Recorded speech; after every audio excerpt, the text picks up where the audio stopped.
Peace and welcome to the culture right here on the Black Star Network. Folks, we got a dynamic show for you today.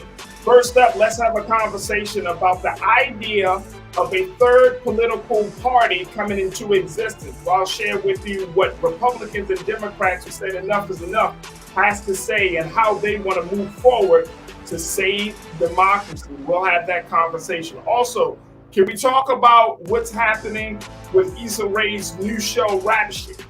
Yep, folks. My man Jules P, B-Fly, they got something to say about the show and what it means for the culture. Also, let's talk a little bit about friending bias. I'm gonna share with you what a recent research has shown on how people can get further along, especially children from low-income families can get further along.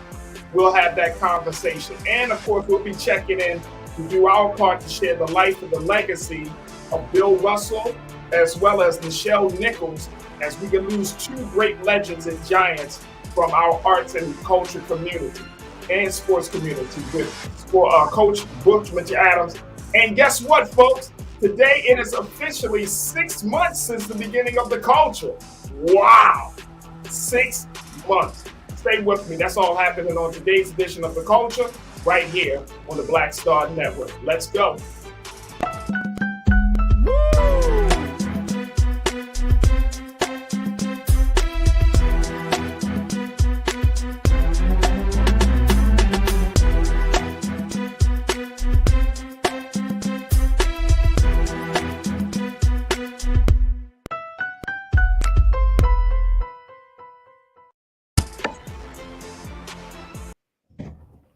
Are we all online? Is everybody online? No. Okay. I'm online. Yeah.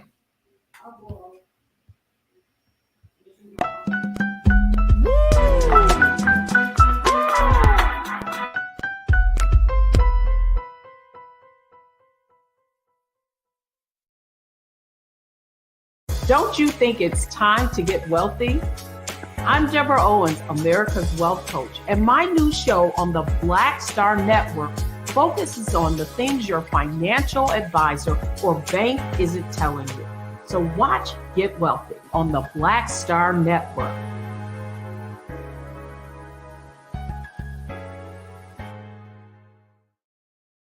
Pull up a chair, take your seat. The Black Tape with me, Dr. Greg Carr, here on the Black Star Network. Every week, we'll take a deeper dive into the world we're living in. Join the conversation only on the Black Star Network.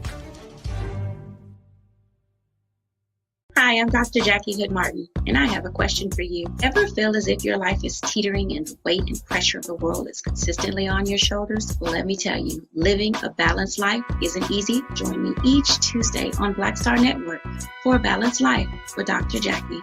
We'll laugh together, cry together, pull ourselves together, and cheer each other on. So join me for new shows each Tuesday on Black Star Network, A Balanced Life with Dr. Jackie.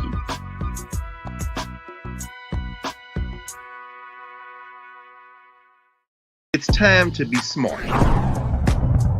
Roland Martin's doing this every day. Oh, no punches! Thank you, Roland Martin, for always giving voice to the issues. Look for Roland Martin in the whirlwind, to quote Marcus Garvey again. The video looks phenomenal, so I'm really excited to see it on my big screen. Support this man, Black Media. He makes sure that our stories are told. See, this difference between Black Star Network and Black-owned media and something like CNN. I got to defer to the brilliance of Dr. Carr and to the brilliance of the Black Star Network. I am rolling with Roland all the way. Honored to be on a show that you own. A black man owns the show. Folks, Black Star Network is here. I'm real revolutionary right now. Roland was amazing on that. Hey, Black, I love y'all. I can't commend you enough about this platform that you've created for us to be able to share who we are, what we're doing in the world, and the impact that we're having. Let's be smart. Bring your eyeballs home. You can't be Black-owned media and be scared. You dig?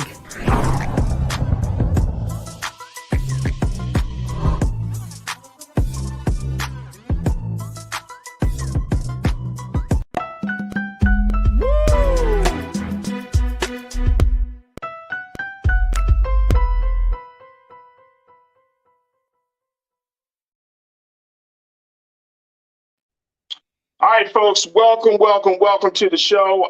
So happy that you can join us today as we have a lot to talk about. So exciting. And at the same time, we also are in our 6th-month anniversary of having the show. So I'm really, really excited. As you can see, I'm rocking and rolling. Wherever I am, I got to do the culture because I wanted to make sure that we really did our best and did our part to show how much we appreciate you. And so the conversations today, of course, right in line with what we've been doing for the past 6 months. But most importantly, this is just an awesome responsibility. And most importantly, it is a rewarding labor of love. That's all I can say. A rewarding labor of love. But first and foremost, folks, let's talk a little bit. We got a number of big conversations planned for you. So let's talk about it.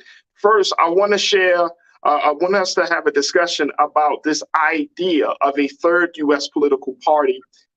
There have been a couple of Democrats and Republicans who have said enough is enough. They decided to come together to create what they call the Forward Party.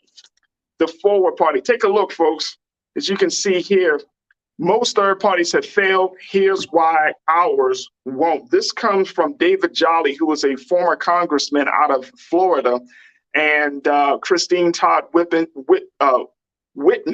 who is the former governor of Michigan, and Andrew Yang, who is a former Democratic presidential candidate. They all decided to write this op-ed to discuss the Forward Party and what that means. But before we even get that far, I want to share with you some things, some notes based upon where we are in this country. And I'm so happy to have this conversation with our culture crew members, B Fly, who is the co-founder of Blackwater Production House, and she is a filmmaker. And then we also are joined by my man Jules P, who is a hip hop artist, activist, and just an advocate for youth leadership and youth development. Let's bring them back. Let's bring them into the conversation. B Fly, Jules, happy 6-year anniversary, y'all. Y'all been riding with us. What's going on? What's going on? Hey, yo, let me tell you. Let me just before we look. Check this out. My hair, like that's how I know. Listen, that's the Pacific.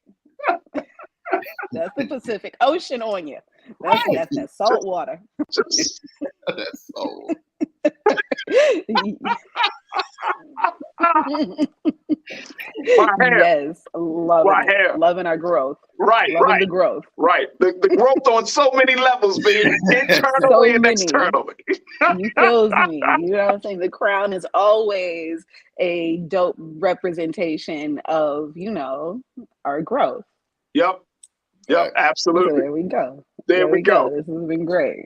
There we go. All right, let's talk a little bit about what's going on with the fact that there is really a talk for a third political party. Now, here's my question, and folks, You can post your comments on our YouTube page or on our Facebook page, and let's have this conversation. Do you think this is a sign? And Jules and B, y'all tell me, do you think this is a sign that Black people need to create? We need to create our own party. If Democrats and Republicans, and I'm gonna just say a small number of Democrats and a very small number of Republicans decided to come together to create this forward party, is this a sign? Now, let me just share with you very quickly why I asked that question, because there was a Gallup poll that had gone out. Now take a look at this, folks. I want to share with you. I'm just pulling up my notes here very quickly. But there is a Gallup poll that was done in February of 2021, February of last year. And one of the things it said that 62% of people, of Americans, are now in favor of establishing a third U.S. political party. 62%. In September of 2020, it was only 57. It was 57%. So in a very short period of time, from September 2020 to February of 2021, it went up 5 percentage points. That's a lot of points over a very short period of time. That Americans are now saying that they want to see a third political party. They do not. A lot of folks in this country do not believe that Democrats and Republicans have what it takes to bring this country or to take this country into a better place. So let's just throw that out there first. And then now I want to share with folks what Andrew Yang, former Governor Christine Todd Whitman, and with David Jolly all had to say about this situation. Take a look here, folks. Keenan and Elise, let's put that on the screen. Polarization. This is, most third parties have failed. Here's why ours won't. Polarization is fueling a spike in political intimidation. In the past 2 years, we've seen death threats and assassination plots against members of Congress, governors, Supreme Court justices, and even the Vice President of the United States. Americans have lost faith in government. Nearly 8 in 10 say the country is headed in the wrong direction, according to a recent survey. And 2/3 of voters think neither the Democrats nor the Republicans have the right priorities. Take a look. Shockingly, roughly 30 million Americans believe violence against the current government is justified. The same number want to forcibly return former President Donald Trump to the White House. This is what happens when democracies fail. People feel their voices are not heard and radicalized to take up arms, leading to mainstream talk about civil war. The United States badly needs a new political party, one that reflects the moderate, common sense majority.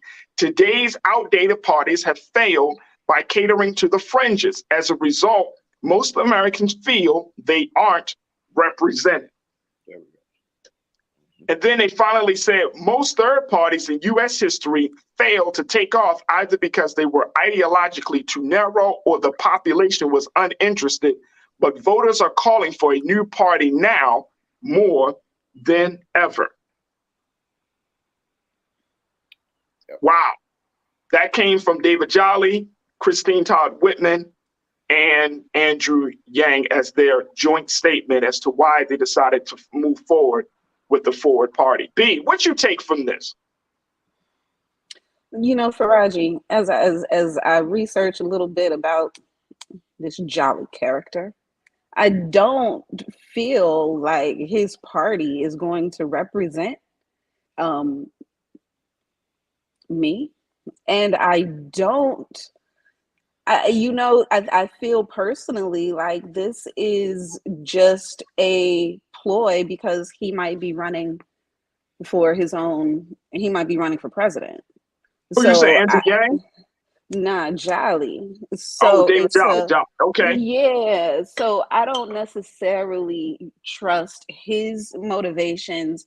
We have parties that are popping, you know, and we have the independents, we have the Green, and we have a couple little other ones. At the end of the day, the majority of Americans feel one way clearly or another way clearly, right? Yeah. So to go deeper into these niches really open us up to more 4chan operated like political parties, you know. Yeah. And so I believe that that's what actually spurred the momentum behind January 6th. That's Yeah. what is spurring this fringe white revolution, you know. So it's like, so I'm leery about any other white male lobbyist desire to create another party led by the patriarchy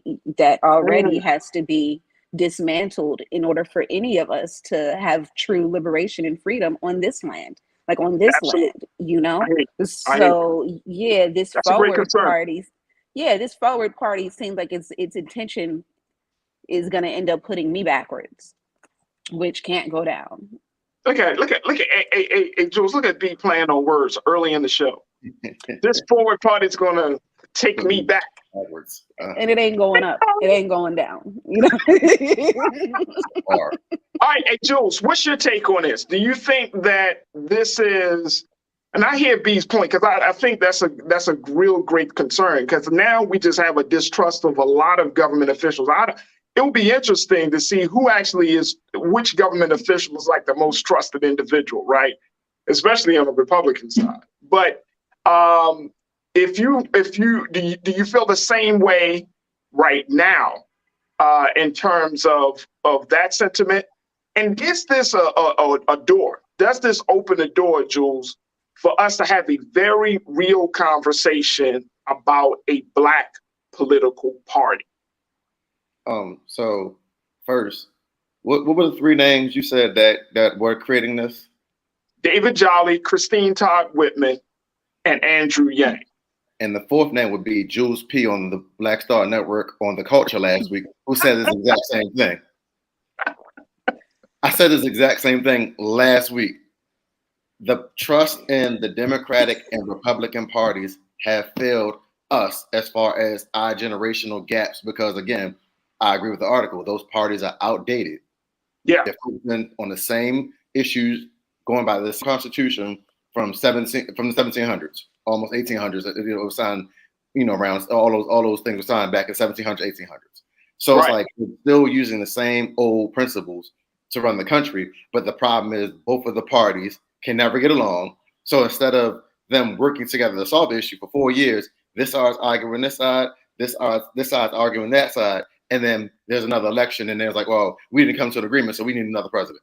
It's like that's the issue.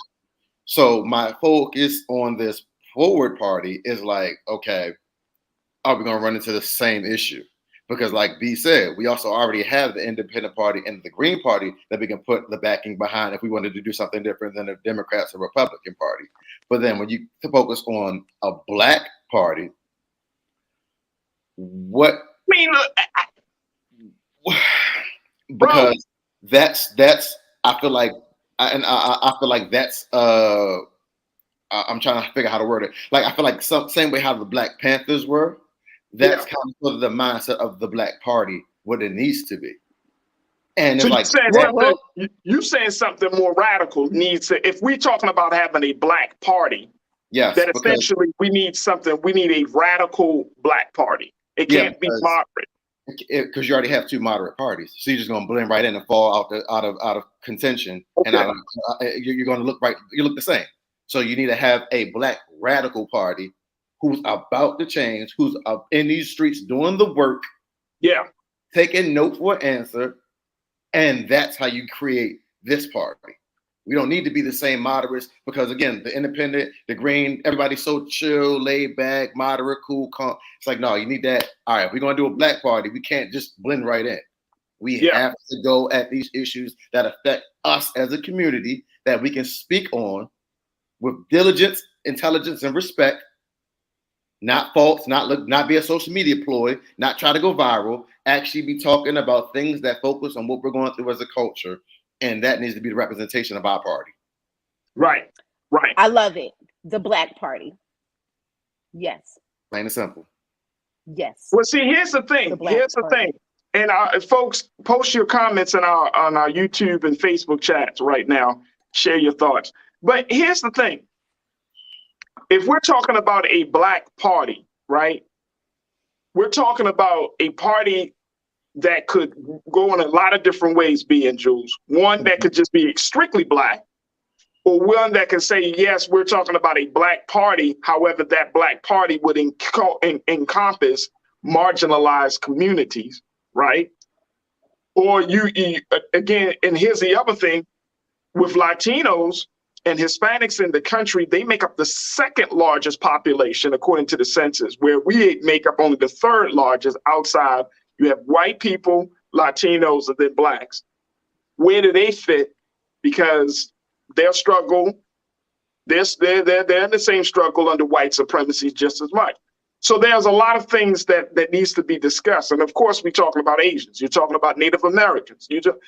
So we would need to figure out a party that is built on a premise or idea that everyone can hold on to, which is a party maybe, I heard Minister Farrakhan say at the 20th anniversary of the Million Man March, he talked about the Justice or Else movement. He talked about the Justice Party. Now, he said that back in 2015. He said we need to establish the Justice Political Party. And at this point, it's like, where do we need to go? Let's look at the history from 50 years ago. I've talked about this before. 1972, Gary, Indiana. Black folks convened in a gymnasium in a high school gym. Al Sharpton, Jesse Jackson, the mayor of Gary, Amiri Baraka, and many others decided that a Black agenda, a Black political party was going to be the move. After that 3-day weekend of 10,000 people, that wasn't determined.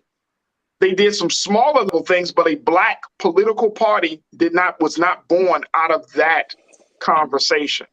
So how would we go about doing that? Or is that something that the next generation, Jules, me, and us, do we need to move that forward and not think about the elders of the generation of our people?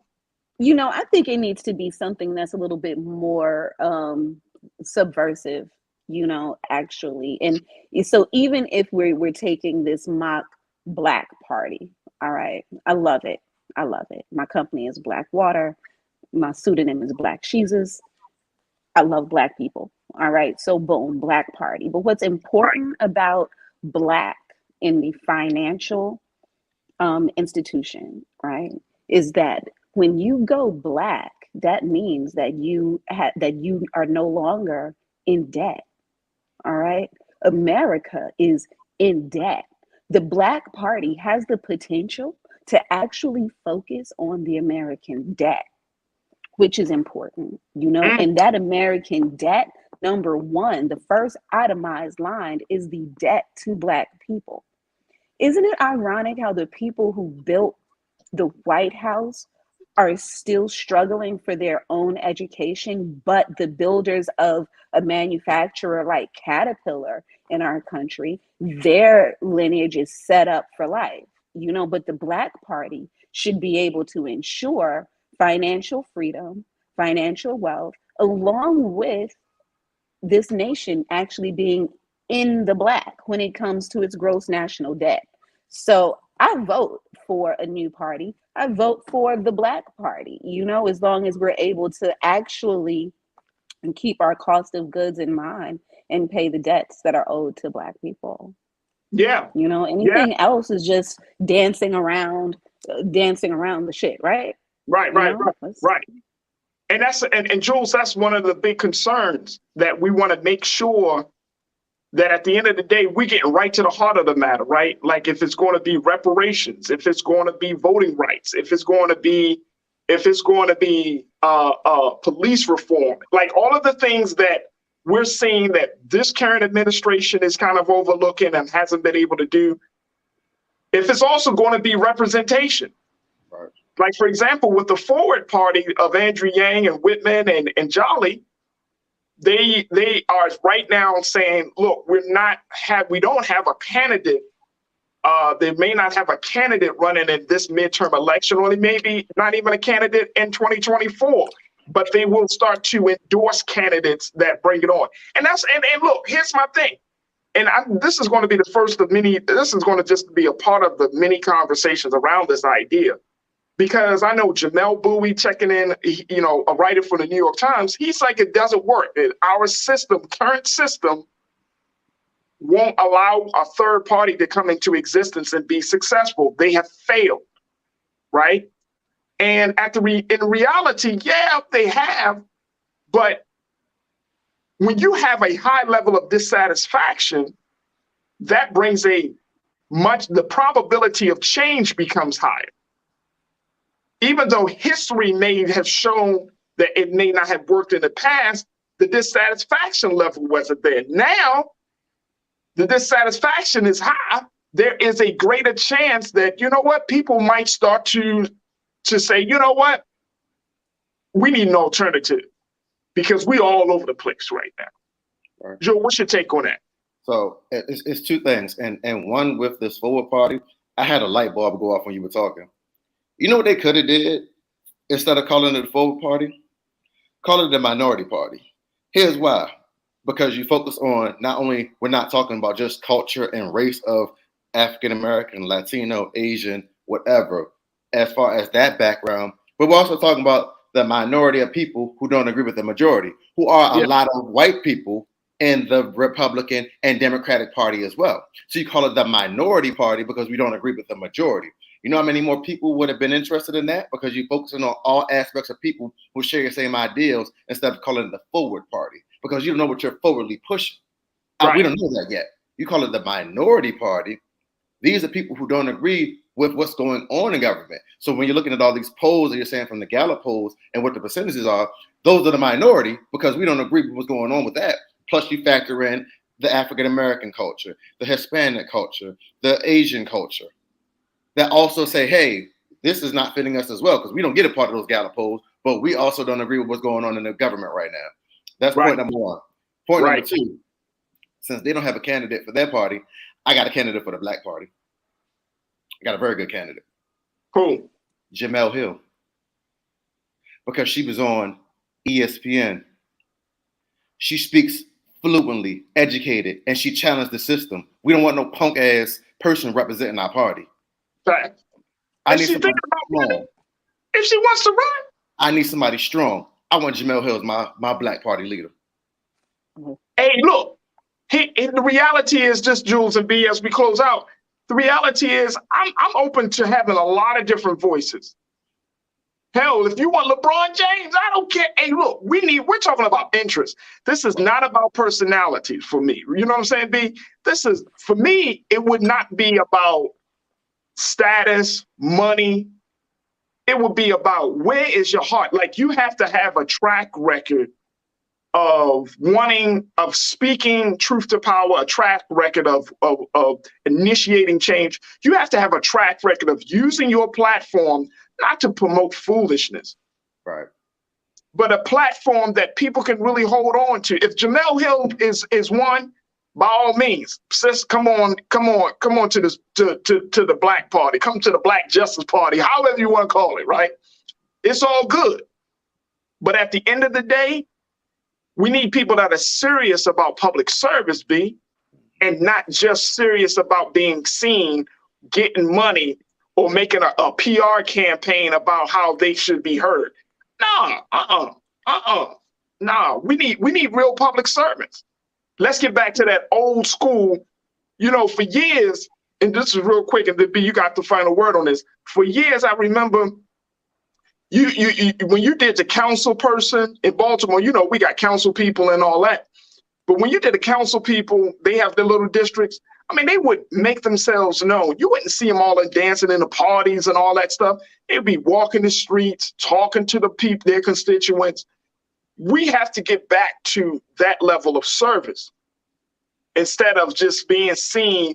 Oh, you at this party, you hanging out at this concert, you taking a picture with this local celebrity and boom. Like, no. What is, I don't care about that. What about the work you're doing? That's the level I want to see it. B, you got the final word on this. There's a particular level of criticism that we come to the table with today, um, that wasn't present 2 generations ago. 2 generations ago, there was also a level of idealism Yeah. that, as time has gone on, we have become the jaded American. All Yep. right.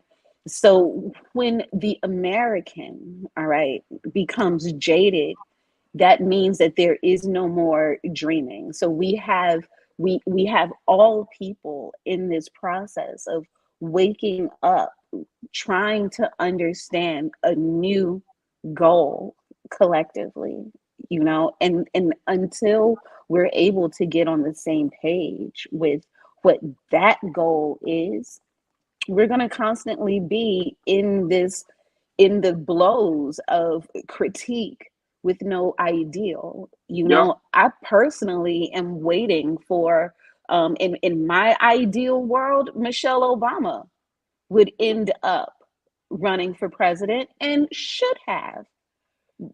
That's in my ideal. I think that's in a lot of ideals, but That's she ain't and showing no parts of that White House no more. she don't want no parts, because she knows that at the end of the day, there is a mission of the president to drive a particular capitalistic system for the elite, and Yep. the elite only. There it And is. so that's the system. That's capitalism, until people literally move and denounce their citizenship. There is no real change. Do you understand that? Like, the country would have to come to complete, like, desolation in order for there to actually be a rebuilding, That's a damn shame. that involves a few socialistic principles. But as Yep. soon as we start to engage on that level, Yep. then that's when the true swords come out. And so these conversations are, at the end of the point, always disheartening, because we realize at the end of it that the dream is a nightmare for the majority of the people. And in order to really win, you have to detach from your moral compass in this country in some way, and be okay with that. Woo. And so, Come on, sis, stop dropping mics on us right now. Too early in the show. that's just the truth of Yeah, it, no doubt. So until we can say the truth and really speak peace to power, Yeah. we're not going to be able, to create a new party that actually represents the core values of America. Like, we don't even pray collectively anymore. Yep. And so there has to be some sort of system that allows for that, Yep. and so that's where we go in these circles. And it's unfortunate, but you have to be able to control your own financial future. Like, that's what we're leading to, and there is no party that's going to actually fuel that for the average American, because it's counterproductive to the goals of the 10%, 1% at this point. On that note, we're gonna pause that conversation, folks. I'm telling you, we're going to have more discussions. And so many of you are checking in and saying, I don't know if this can happen, or yeah, this might be a possibility. Here's what I do know about history. History can show you what has been done, can give you the insight about what is possible, but it doesn't have to dictate your future. History can show you what has been done, give you insight about what is possible in the present moment, but it does not have to dictate the future. And that's one of my big pushbacks against Jamel Bowie and others who say it can't be done.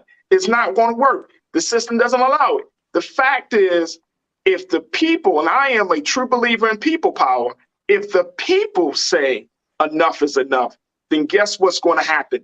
History will open the doors to reward the people for their faith and consistency. I know that because that's how we are gotten this far along, because of the civil rights movement, because of the Black Power movement, any movement of a group of people that have been marginalized and abused and oppressed that says enough is enough, then history rewards them for their faith.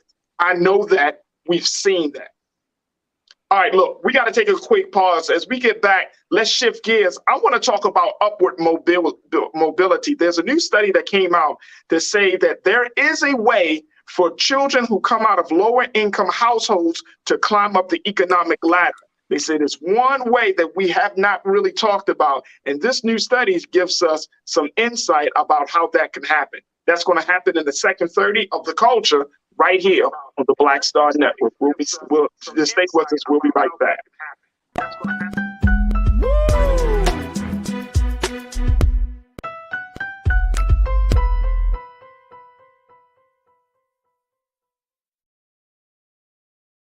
Don't you think it's time to get wealthy? I'm Deborah Owens, America's Wealth Coach, and my new show on the Black Star Network focuses on the things your financial advisor or bank isn't telling you. So watch Get Wealthy on the Black Star Network.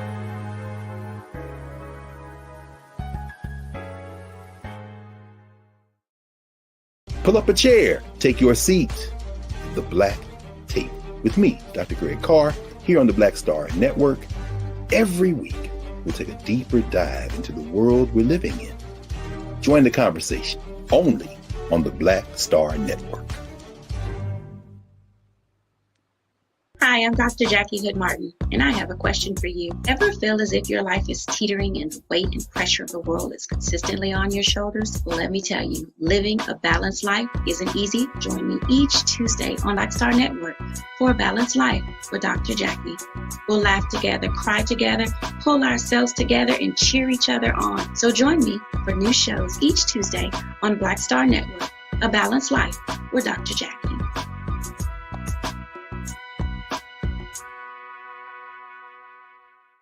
It's time to be smart. Roland Martin's doing this every day. Oh, no punches! Thank you, Roland Martin, for always giving voice to the issues. Look for Roland Martin in the whirlwind, to quote Marcus Garvey again. The video looks phenomenal, so I'm really excited to see it on my big screen. Support this man, Black Media. He makes sure that our stories are told. See, this difference between Black Star Network and Black-owned media and something like CNN. I got to defer to the brilliance of Dr. Carr and to the brilliance of the Black Star Network. I am rolling with Roland all the way. Honored to be on a show that you own. A black man owns the show. Folks, Black Star Network is here. I'm real revolutionary right now. Roland was amazing on that. Stay black. I love y'all. I can't commend you enough about this platform that you've created for us to be able to share who we are, what we're doing in the world, and the impact that we're having. Let's be smart. Bring your eyeballs home. You can't be Black-owned media and be scared. You dig?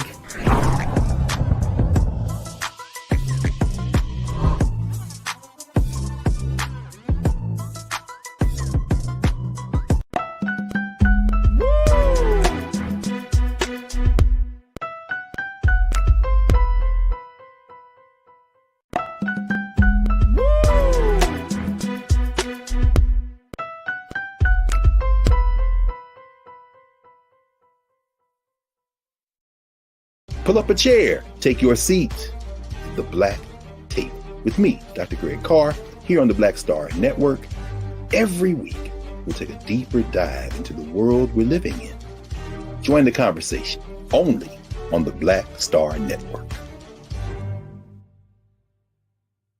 Don't you think it's time to get wealthy? I'm Deborah Owens, America's Wealth Coach, and my new show on the Black Star Network focuses on the things your financial advisor or bank isn't telling you. So watch Get Wealthy on the Black Star Network.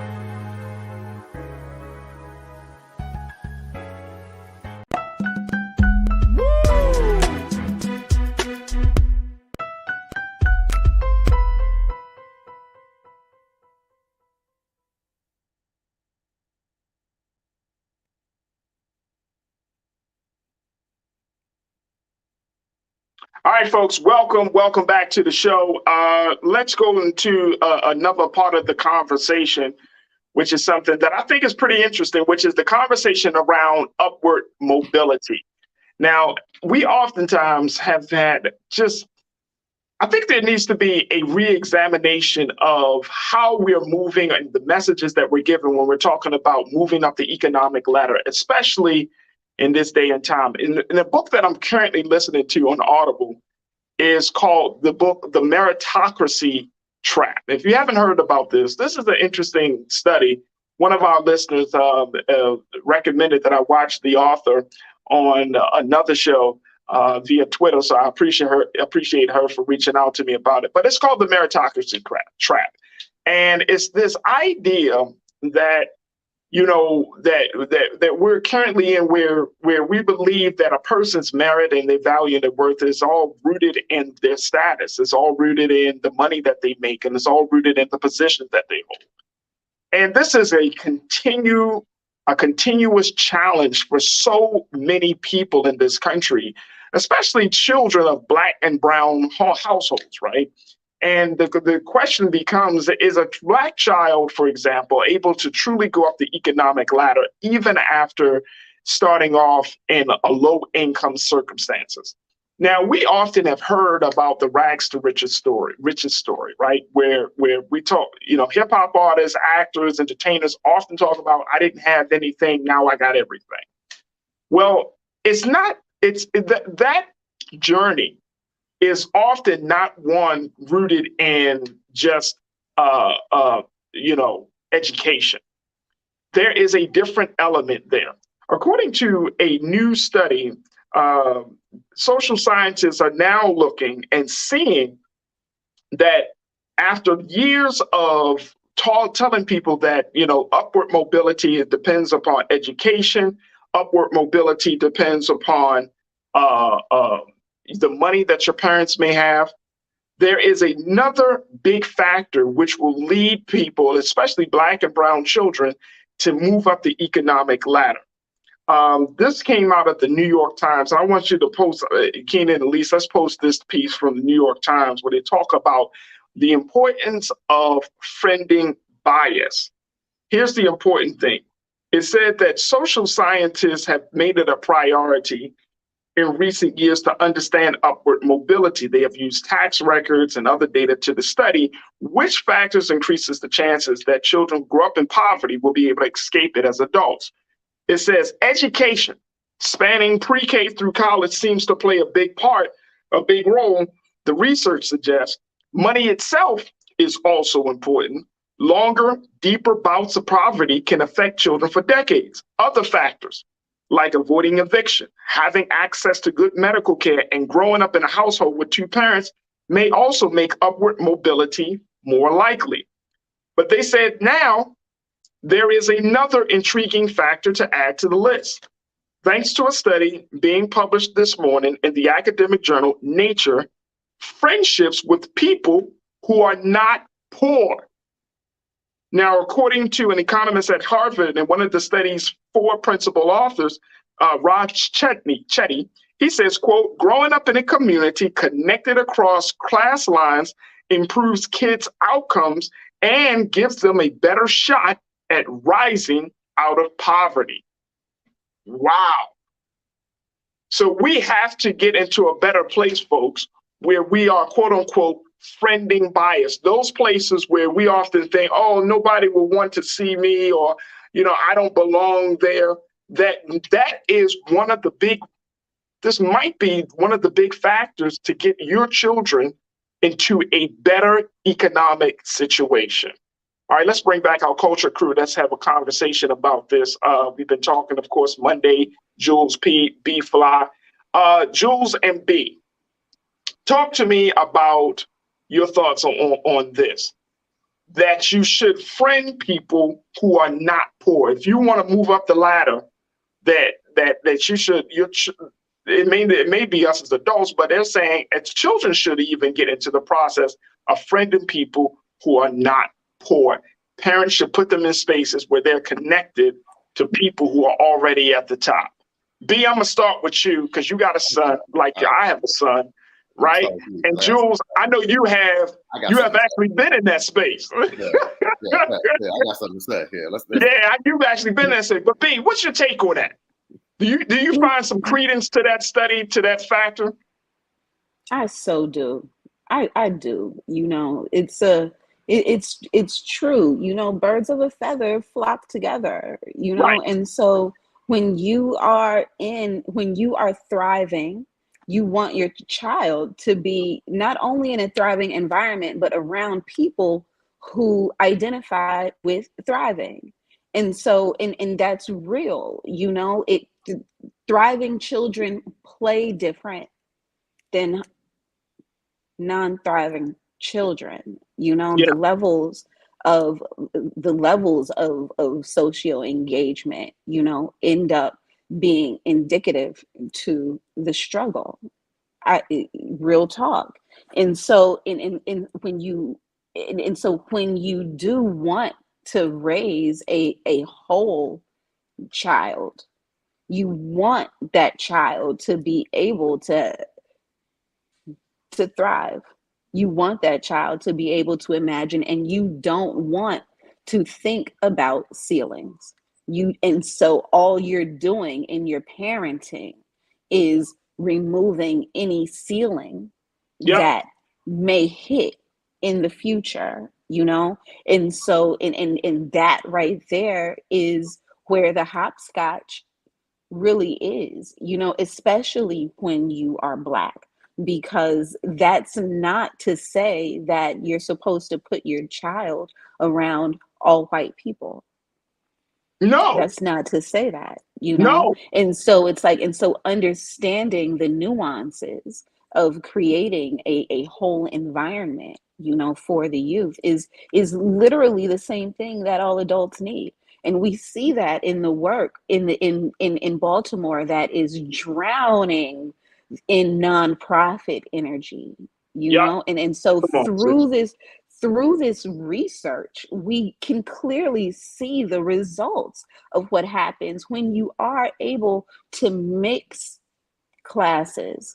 We see the result of redlining, and when you keep this class over here, that class over there, with the intention of them not mixing, they end up mixing on our streets. And so and that creates a society of a very uncivilized people, for real, on both ends of the class end, you know, of the class line. So we have to be able to embrace research like this in order to literally create holistic Americans. In the same way we teach the affluent children how to give back, we have to be able to teach the children who are in poverty how to climb up and what to look for and how to serve and how to show up and how to speak loud and how to have an intention.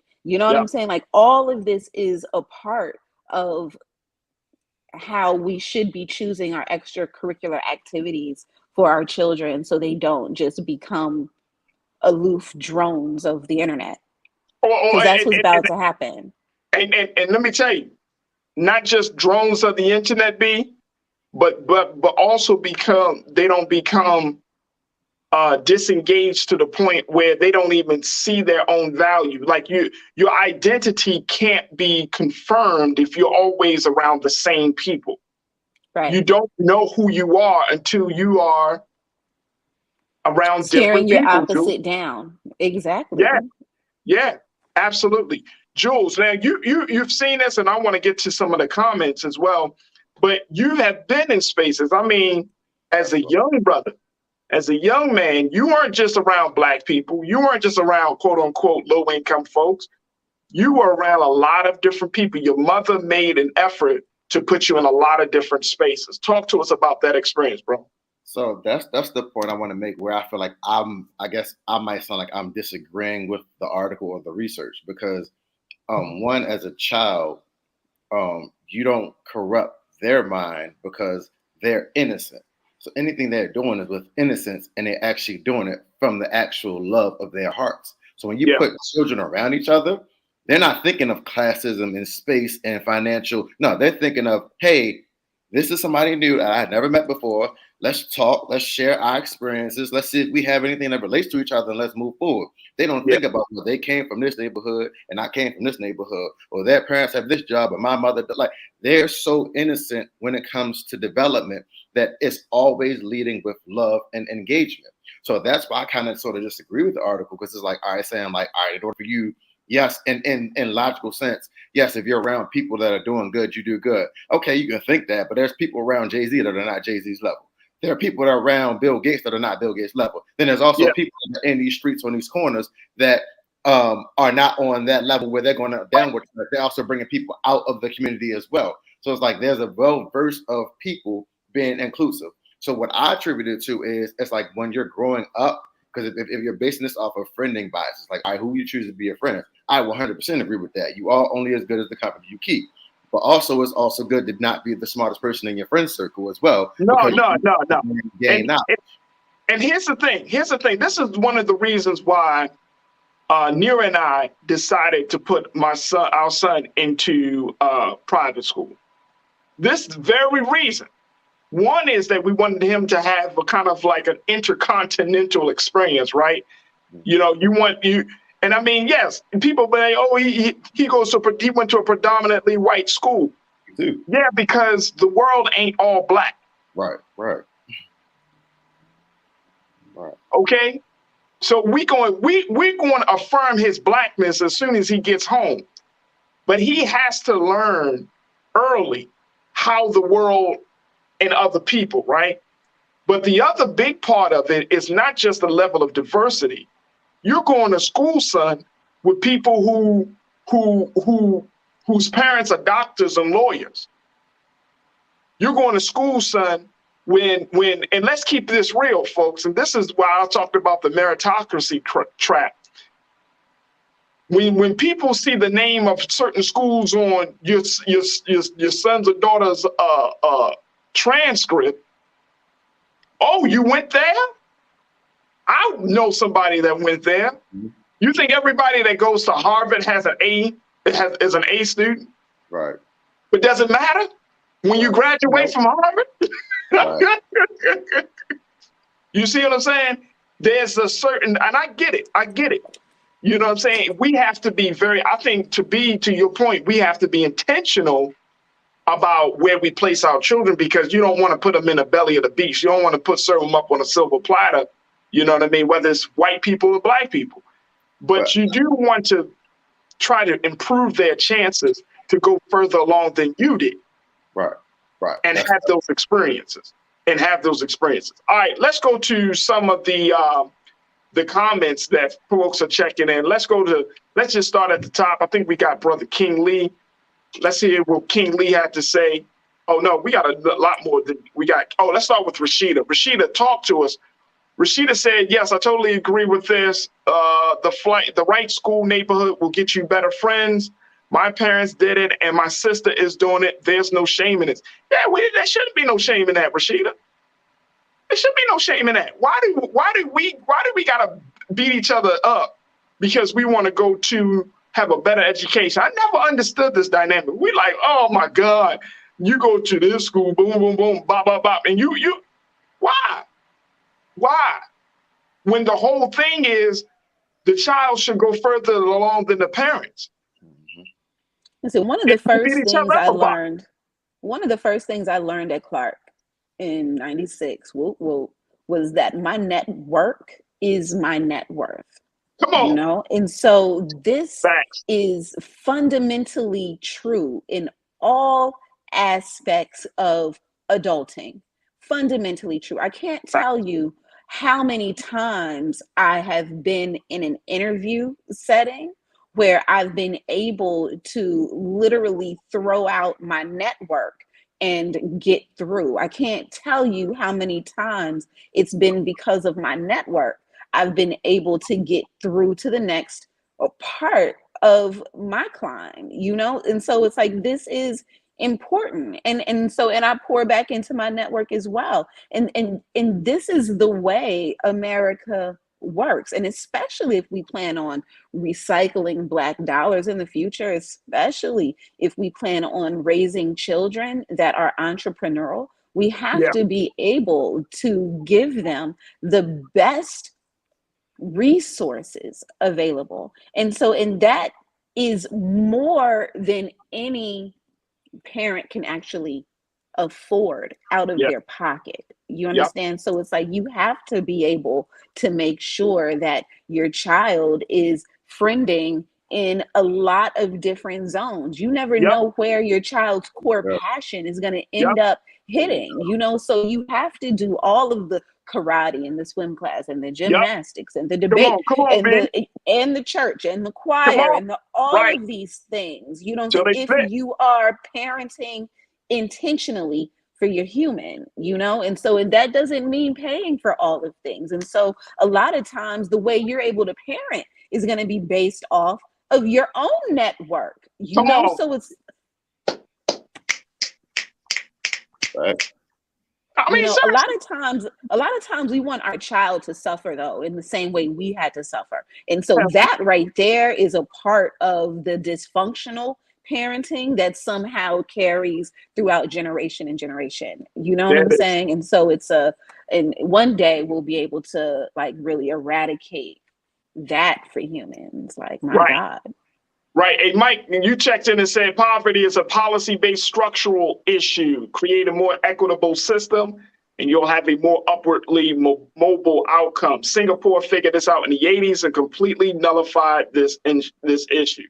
It is poverty-based. People are poor for a reason and because of a reason. Tia, thank you for checking in, Mike. Tia, you checked in. Hey, everyone, I just wanted to listen, but I have to share my 10 cents. We need to check out classism within our churches and even Pop Warner football. We need to reintegrate socioeconomically. Yeah, you're right. Belinda, you checked in and said, look, depending on the parental mindset, B talks about this, children are exposed to various communities or cultures due to the lack of travel, diversity. Yep, that is it. King, my guy, thank you so much for checking in on that, Belinda. I appreciate you. King, my guy, you said my parents would gather some of our economically poor relatives and take them with me and my siblings on trips, etc. Charity starts at home and then spreads abroad. Oh, that's dope. I think that happened in a lot of Black communities, though. That has actually happened. I've done that. I've done that. Thank you, King. McCole, you checked in and said we have to immerse ourselves in diverse spaces because it gives us different perspectives. No doubt. No doubt at all.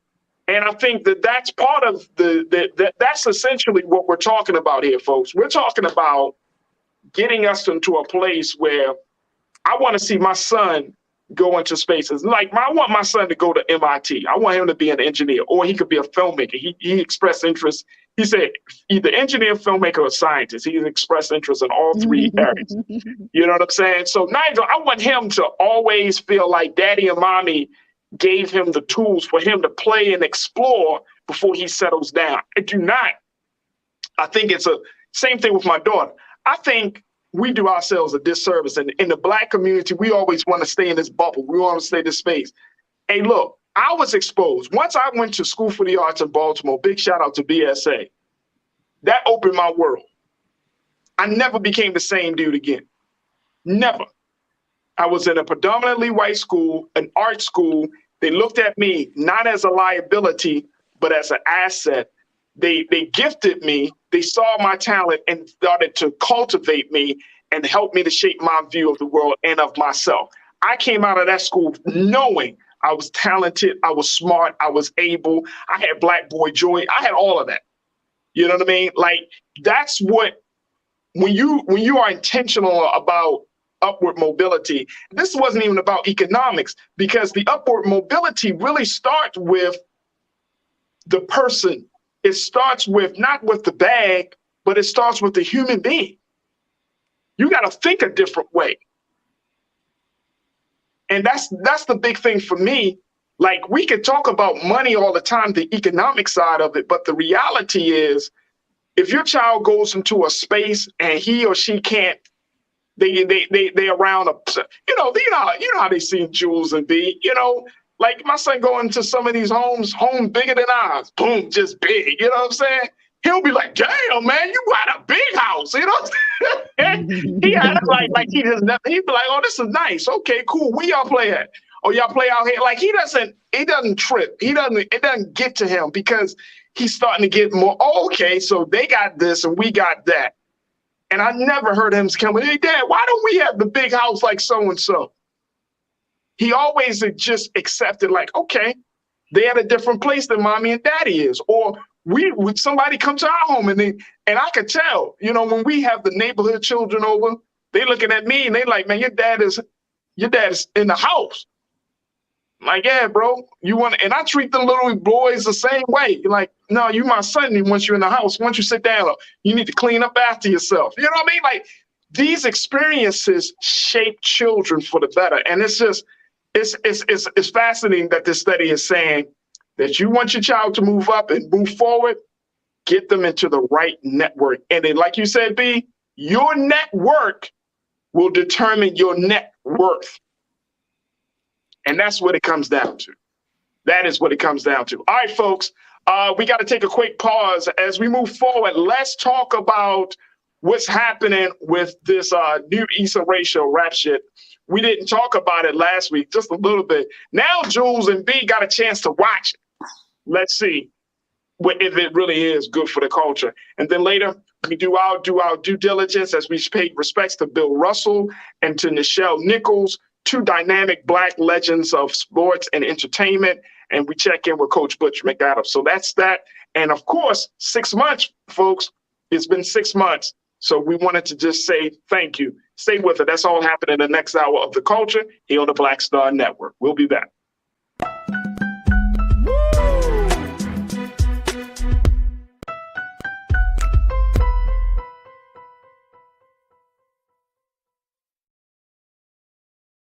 Don't you think it's time to get wealthy? I'm Deborah Owens, America's Wealth Coach, and my new show on the Black Star Network focuses on the things your financial advisor or bank isn't telling you. So watch Get Wealthy on the Black Star Network.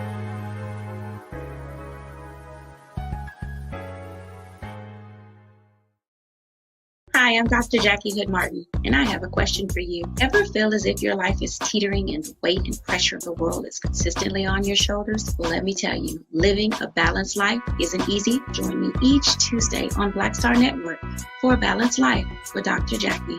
We'll laugh together, cry together, pull ourselves together, and cheer each other on. So join me for new shows each Tuesday on Black Star Network, A Balanced Life with Dr. Jackie.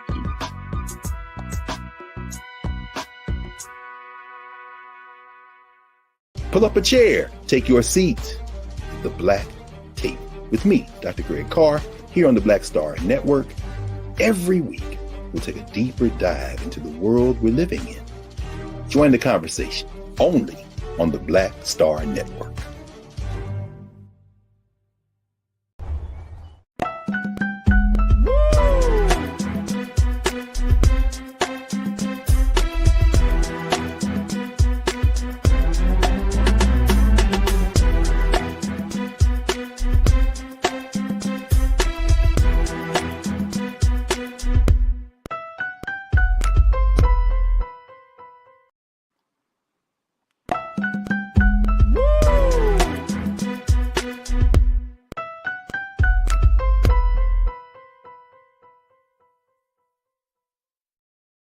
Pull up a chair, take your seat. The Black Tape with me, Dr. Greg Carr, here on the Black Star Network. Every week, we'll take a deeper dive into the world we're living in. Join the conversation only on the Black Star Network. Don't you think it's time to get wealthy? I'm Deborah Owens, America's Wealth Coach, and my new show on the Black Star Network focuses on the things your financial advisor or bank isn't telling you. So watch Get Wealthy on the Black Star Network.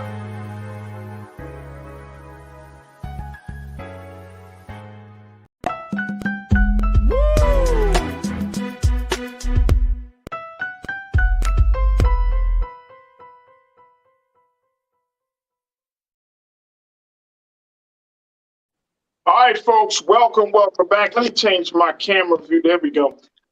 Welcome back to the show, folks. So many conversations that we've had, and I appreciate all of you for checking in. Let's talk a little bit about where a cultural moment that I think is really, really big, which is the fact that Issa Rae has decided to move forward in creating another show, Rap Shit. Take a look at this.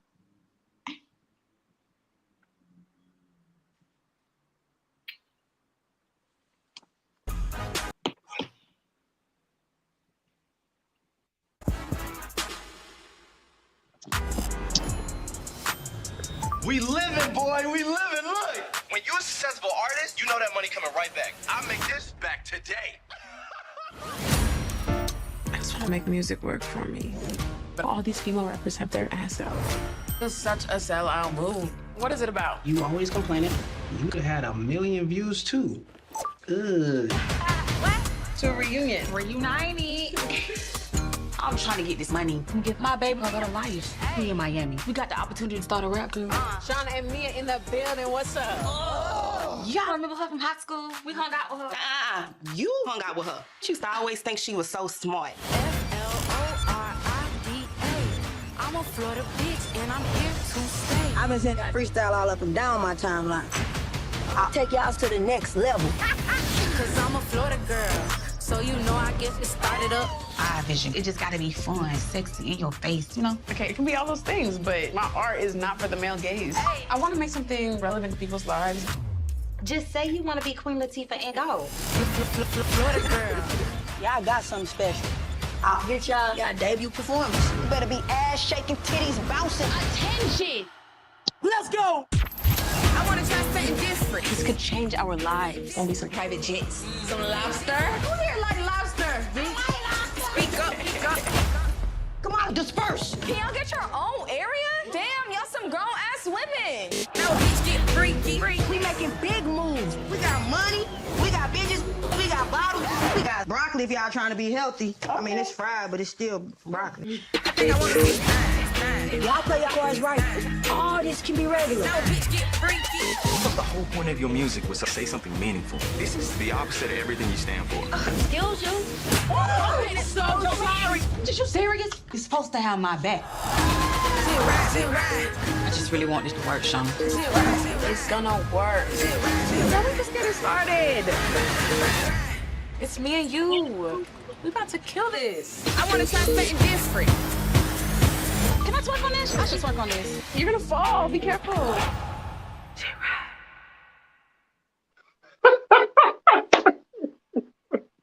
Let's bring in Jules and B-Fly into this. So, all right, what's the verdict, y'all? I gave y'all 1 week assignment, 1 week homework. Jules! Yeah. Is rap shit good for the culture or not? 100% good for the culture. It definitely, I watched the first 3 episodes, so it gives us the in-depth perspective on, one, developing the characters, so we all know who they are. So that's kind of sort of what shows during their opening. So you really don't get your action to probably your 5th or your 6th episode. But it's this right now it's establishing the different characters in the first 3 episodes, so you know who is the who. So we kind of got a good idea of what the storyline is going to be. But I'm gonna tell you from what my takeaways from the first 3. So it's so funny that as me being a hip hop artist, it's like I'm looking at this show, it's like, yeah, this is 100% what I deal with. So I said, maybe this is my struggle. I ain't gonna say struggle. Maybe this is the reason I'm not famous, making millions of dollars on the jet somewhere, because I toe the line between both. I love making lyrical music, but also love ratchet music. So if you listen to my albums, if you listen to my singles, I do a mixture of both. If I'd have just selected the ratchet category, in my opinion, because it's easy for me as a lyricist, I can spit anything. It was the example when she was in the car, like her whole freestyles, you know, all her raps, when she was doing them in the bedroom, they were so power driven, women empowerment, moving forward.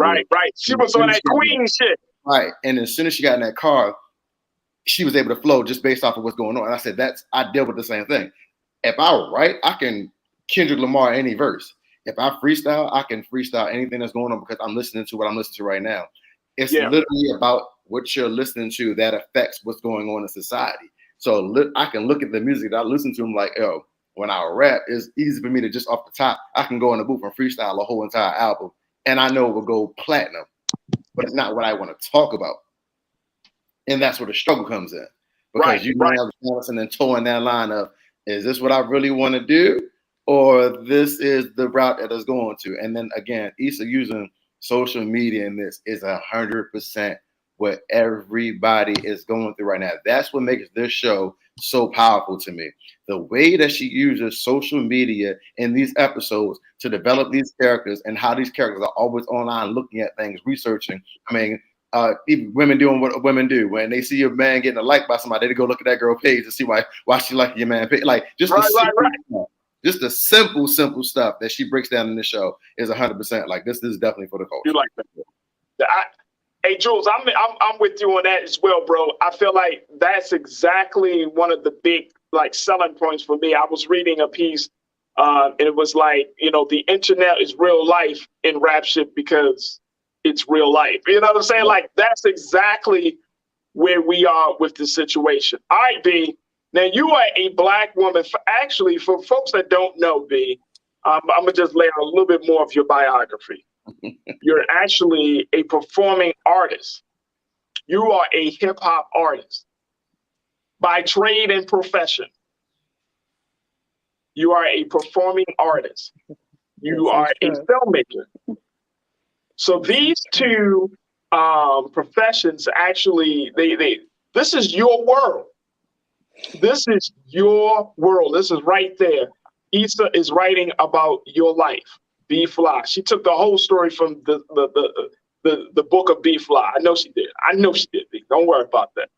But what do you think of this? I mean, this is, of course, when last time we talked about it, it was like an ode to city girls, JT, Young Miami, who grew up in it. But more importantly, it's not about the personality. I think it's more about the fact that this show being in the cultural space that it's in. It's shot the way that it's shot through the lens of social media. It talks about everything from respectability politics and the impact that hip hop has made on women, how women see themselves. Where do you stand on this? Listen, Farajii, I stand by where I was last Monday. I cannot consume this yet. I cannot. Like, it is too much of my life while I am lifing. You feel me? Like I need 5 episodes so I can binge and get to the place to where I can wrap my mind kind of around where this is going. Out of like this is and so Farajii, I'm sorry I ain't do my homework, but this is real. This is real. So I praise God for Issa Rae. All right. And her vision and capabilities and being able to fuse all of these mediums together to deliver the story for you. All right. Yeah. But the shit ain't no crystal stair. Okay.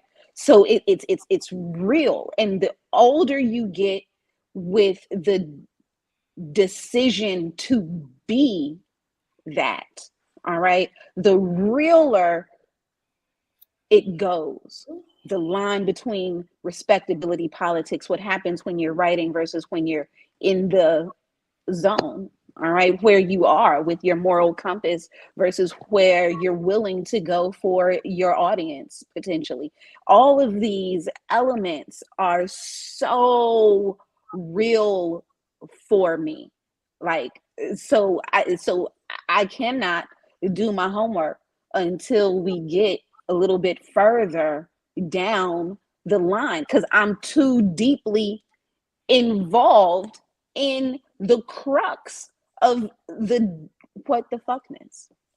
You know what I'm saying? And so it's totally real. The line, but the business and the love, and then the womaning in that, and in the scrutiny that all of the yous participate in, that end up inadvertently shaping what is so divine between one girl and one pen in one bedroom, you know? And so it's so real. It's so real. So I need everyone to continue to watch.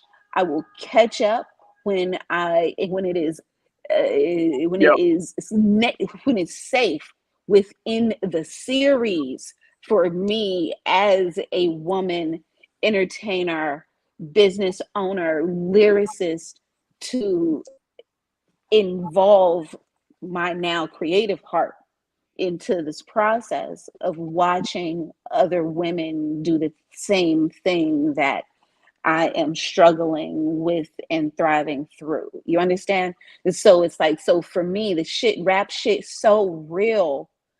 It's not to be, I can't toy with it because the lines are so blurry between the fantasy and the reality for this woman. You Yeah. understand? And so I can't even allow my critique to begin until we're further in and I can fully consume before I am taken away and wanting to and falling in love with these characters that I know Issa is going to make me fall in love with these characters. And so this is a part, you know, of the struggle, you know, and how much we allow media and other work to influence our work as artists. You know, everyone in this crew today are MCs. You know what I'm Yeah. saying? So Yeah. how Yeah. much does media affect our work? As soon as we push play, I can't even listen to Beyonce right now because I'm too deep in creating and excavating like my own ideas. And the moment I push play, it's going to be affected. It's going to be affected, you know? And so where is You that just line? And you just in a creative zone right now. And I listen, get that. Like you're in a creative zone right now. And more importantly, you're just in a space where, you know, you can't really entertain other people's artistry while you're focusing on your own. And that's just the artist's way of creating. not sure. Yep. And so, you know, I respect that. I respect that. I think that this rap shit, I think that there's an art. This is not just about telling the story of two women rappers, right? You know what I'm saying, Jules? Like this is about making a statement. Right. You know what I'm saying? There's a statement that I think that Issa wants to make by showing that the whether it's the the misogyny in hip hop, whether that statement is that that women should be able to speak their truth, you know what I mean, unapologetically, unfiltered. Whether it's the statement of what B was saying, like all of the societal factors that have shaped, you know, how when a woman sees herself, like there are statements that are being made, which is why I appreciate the show. And there's a certain level of honesty to the show. There's a certain level of authenticity there So that I truly appreciate. So that's what I want to say too. So the best part about this show is the authenticity. So let me for the listeners and viewers, let me relate it back because I'm not them, if that makes sense. I don't have to deal with the misogyny. I don't have to deal with the me using my body to get views and likes and like the way they portray it in the show. Okay. So let me relate this to the artist, quote unquote, the rapper, the MC on the panel. So I've been doing music for probably now 15 years industry wise. My first two projects, Scorpio Fair, ASA2, and then even my first album, which I call everything's just a project. So all my first three projects, Art. So Art was my final project with my last label with that situation. So with the way I do music, I like to do music based off of what I like. So again, hence, that's why I understand the premise of this show, because it's the music that's out here right now is what the show is based off of.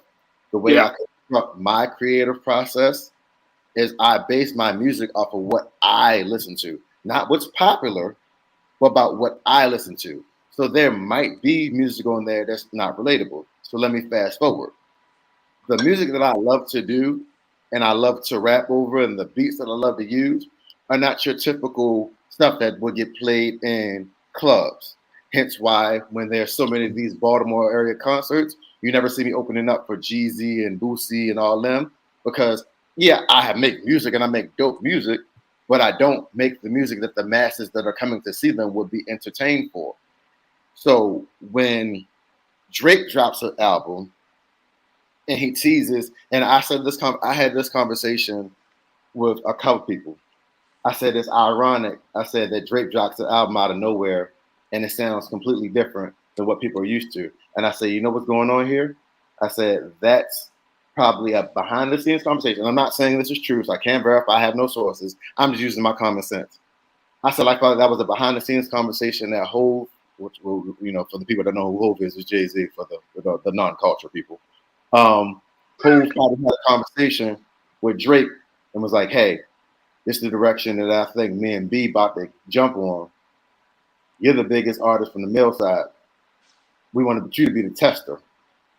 Throw out an album that sounds housey, that sounds EDM, that sounds third world, and let's see how the reaction is. So when B drops her Break My Soul single, we already have that build up in place. Because if she would have dropped it out of nowhere, that would have kind of caught people off guard. But since Drake already dropped the whole entire album sounding like that, that's where you got to get the build up for Break My Soul. And then I listened to Renaissance. It's like, okay, yeah, she got a couple of things over here that's some bangers. Like, but that's my type of music. I love house music. I love EDM. So fast forward to my premise now. I haven't dropped an album since 2016. I dropped singles in between then. I've dropped a lot of SoundCloud. But the music I make is house and EDM music. So guess what that did for me? It now gave my fan base, oh, this is the stuff Jules already was doing. I just featured it on songs. So where I have an album with 16 songs, I might throw 2 or 3 songs that have the EDM and house feel, just to give people a preview of the direction that I'm thinking about going. Right. So it now allows me to give you the culture exclusive. Jules P has been working on his next album. Come on. Jules P has been writing his whole entire album. He's going to record it, and I'm going to actually plan to release it on my birthday. The thing that people need to understand is this is the album that I've always wanted to do. But when you're dealing with a label, you know, they kind of sort of tell you what direction to go or what to do.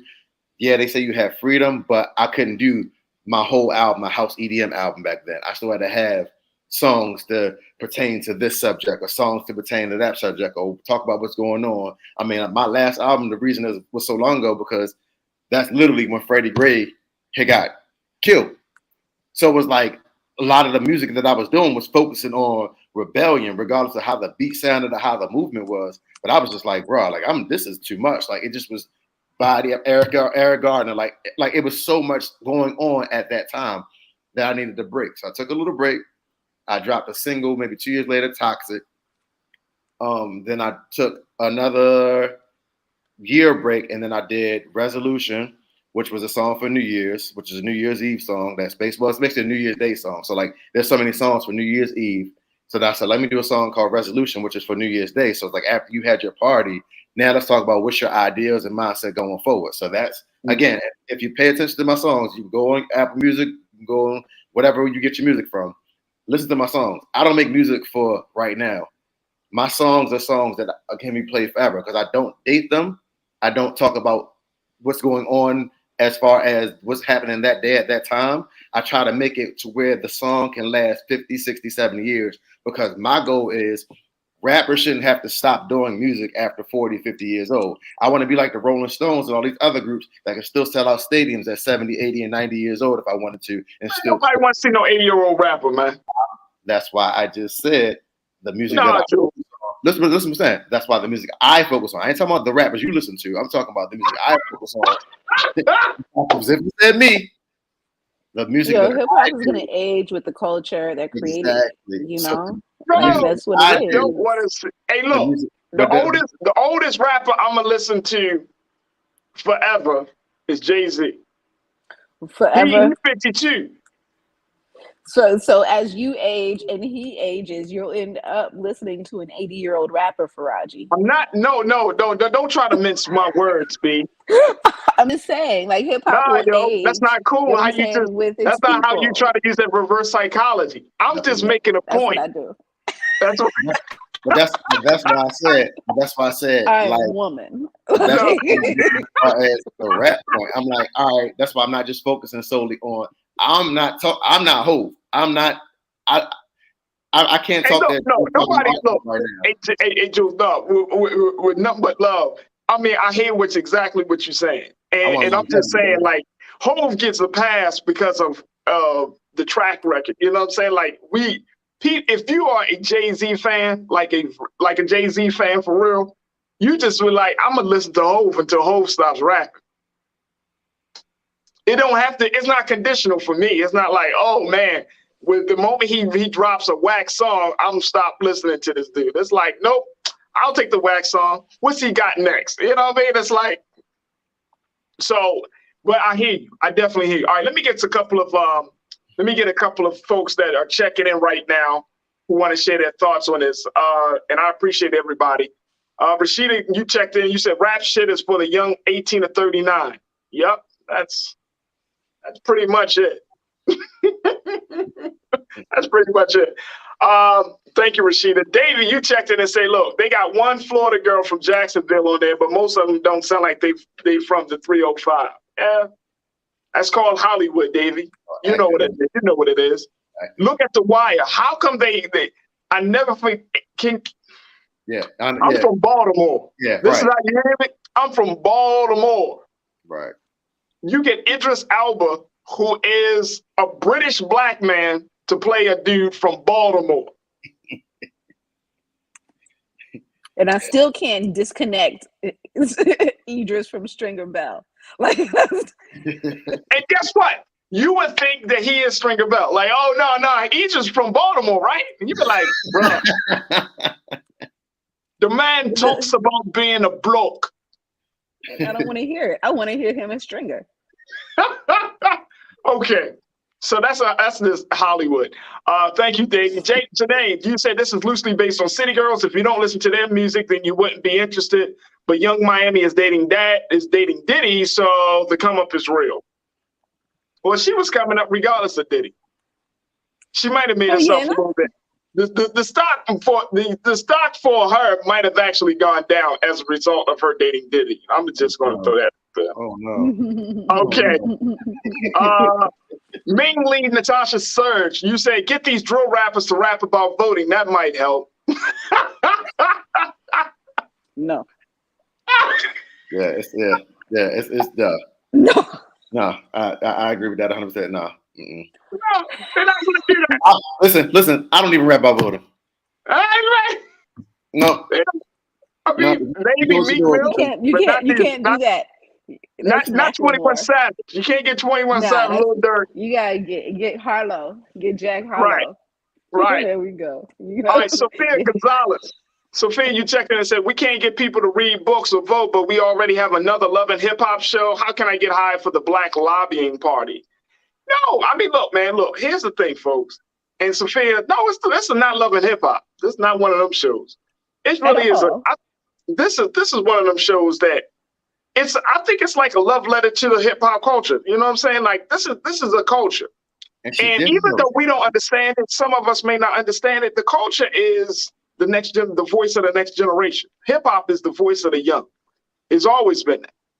You know what I mean? Like, yeah, we laughing and joking about 50-year-old people, but at the end of the day, they're not the ones pushing the movement. You know what I'm saying? Like, even though Beyonce could drop a colossal album, there are still young women out there that's like, right.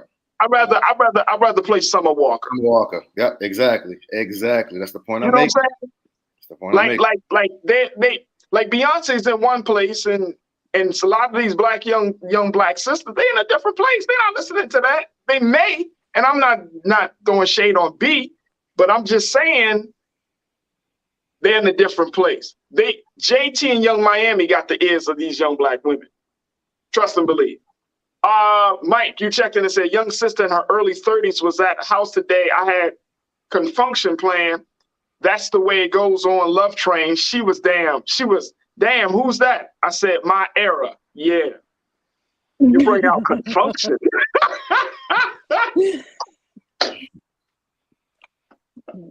Man. No, but I mean, it's big That's music. the culture, though. That's but see, big here's music. the beauty.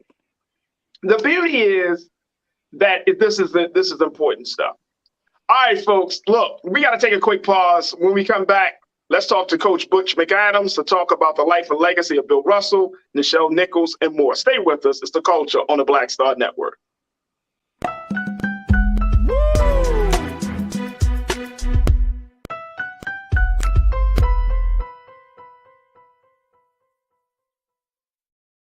Hi, I'm Dr. Jackie Hood Martin, and I have a question for you. Ever feel as if your life is teetering and the weight and pressure of the world is consistently on your shoulders? Well, let me tell you, living a balanced life isn't easy. Join me each Tuesday on Black Star Network for A Balanced Life with Dr. Jackie. We'll laugh together, cry together, pull ourselves together, and cheer each other on. So join me for new shows each Tuesday on Black Star Network, A Balanced Life with Dr. Jackie.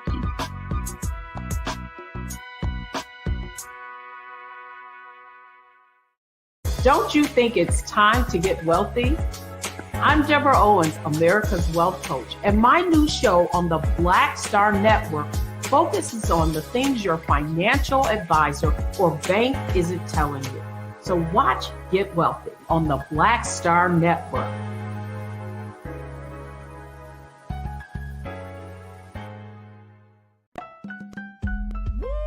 We're all impacted by the culture, whether we know it or not. From politics to music and entertainment, it's a huge part of our lives, and we're going to talk about it every day right here on The Culture with me, Farajii Muhammad, only on the Black Star Network.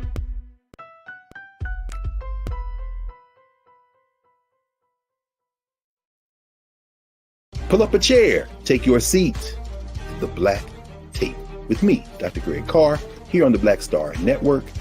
Every week, we'll take a deeper dive into the world we're living in. Join the conversation only on the Black Star Network.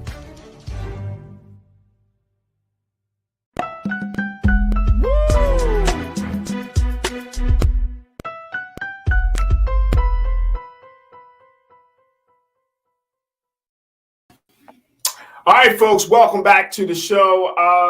For our final segment, we wanted to take time out to acknowledge and to give our flowers to NBA legend Bill Russell.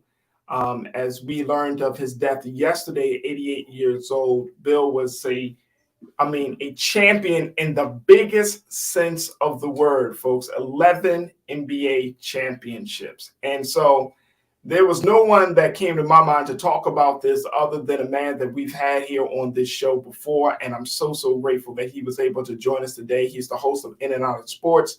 He's been talking about, he's really like a sports historian in a lot of ways.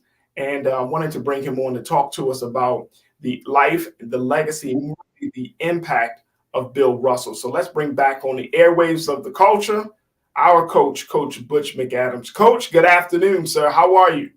I am wonderful. And I tell you, Bill Russell, you can make the argument that Bill Russell is the greatest winner of all time in any sport. And you can make the argument that Bill Russell is the greatest basketball player who ever lived. Now, really? Yes. Okay. Now, everyone has a certain expertise or two. And when you have that expertise, you're looking at it differently than others. Right. In other words, in basketball, if you have that expertise, you're looking at it with a third eye. And folks who look at basketball with that third eye will see and understand that Bill Russell is in the argument of the greatest player who ever lived. In any list, if Bill Russell is not in the top 3, it's not legit. And he's not a sexy player. And what I mean by that is sexy players are like Jordan, like LeBron, like Wilt. They score big numbers.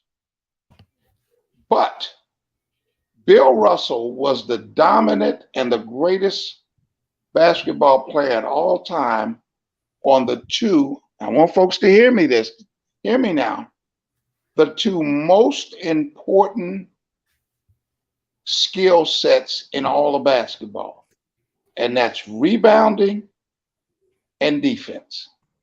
And there's an old saying: you can shoot too much, you can pass too much, you can dribble too much, but you can never rebound too much.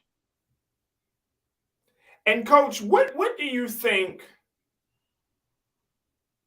What I mean, he and what I've learned about his history is that he really, one is that he was a great basketball player. Two, he didn't shy away from the uncomfortable conversations about race and who he was as it relates to like the Boston Celtics, which was pretty much an all-white team. Yes.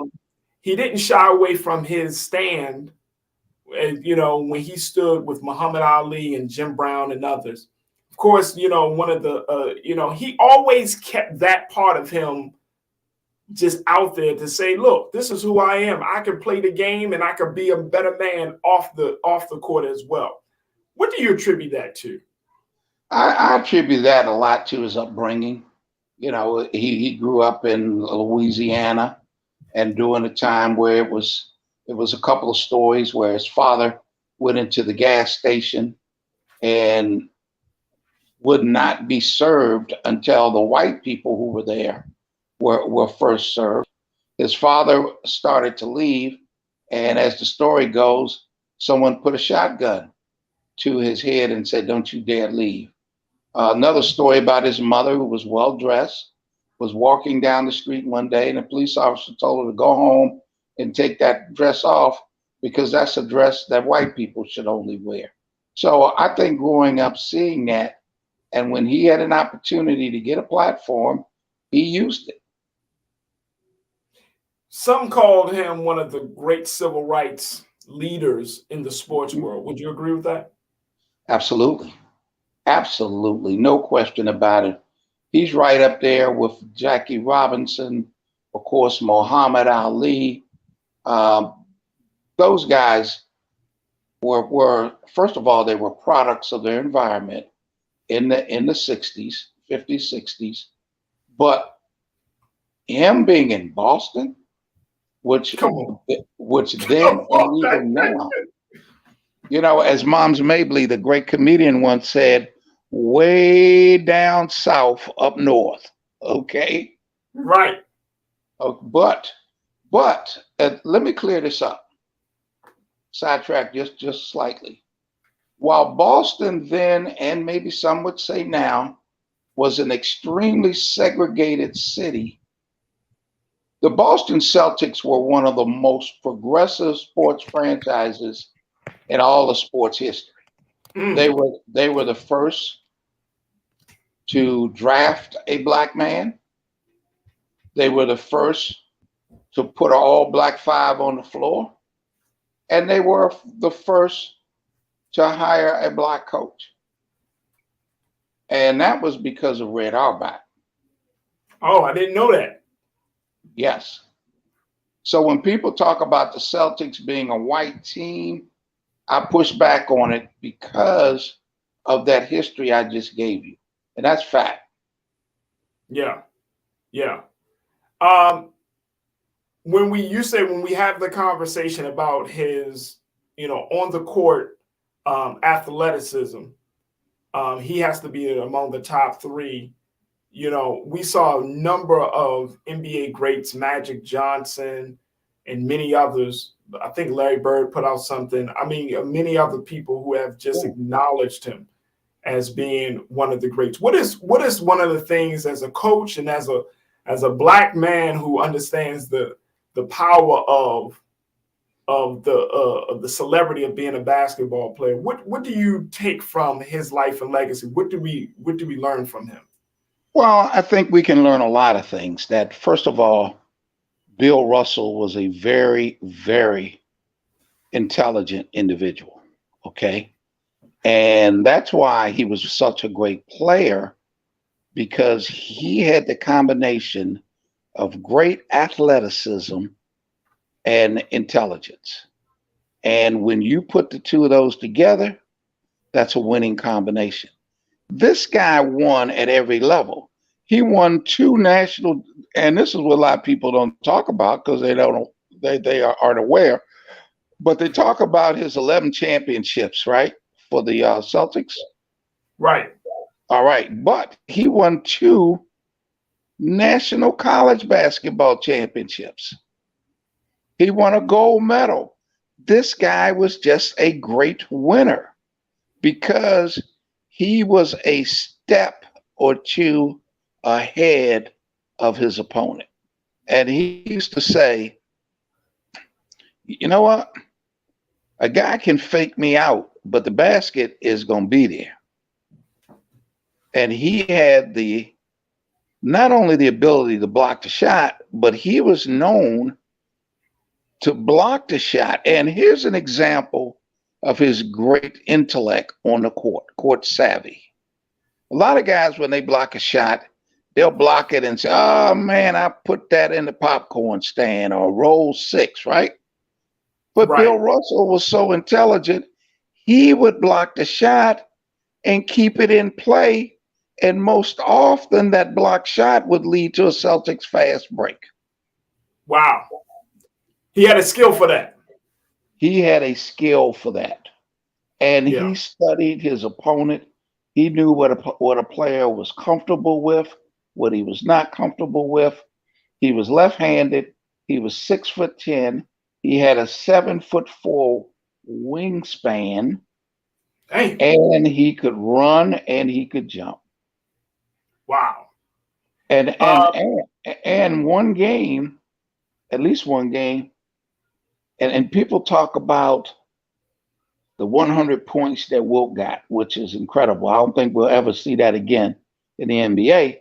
But I'm gonna tell you something else we probably won't ever see. Somebody getting 50 rebounds in a game. Can you believe that? Oh my God. 50 rebounds.